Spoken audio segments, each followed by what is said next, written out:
High high, ও কি করতেছেন এখান দাঁড়াই দাঁড়াই? আমি দাঁত মাছ দিছি। তা কি কি ফেদামড়া নিয়ে এসব কি? কি তোমার কয়লা ছাই বালি। হ্যাঁ, তো কেন দেওয়ার মানুষ দাঁত ব্রাশ করে নাই? বিরাজ করে না, আমি ওই ডাক্তারের কাছে গেলাম। হ্যাঁ। এখন ডাক্তার আমার বলল কি হ্যাঁ।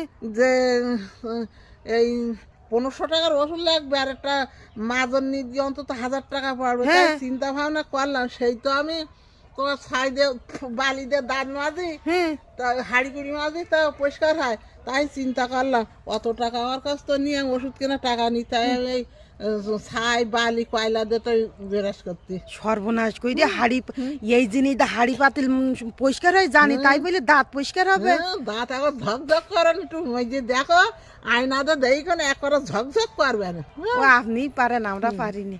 কোন পাগলের পাল্লাই যে পড়লাম আল্লাহ পাক ভালো জানে। একটু ভালো করে ব্যবহার করি, দেখো অত টাকা আমি কনে পাবো, আর কি করে কিনবো, তাই আমি এই দিয়ে দাঁত মাছ দিই। সর্বনাশ।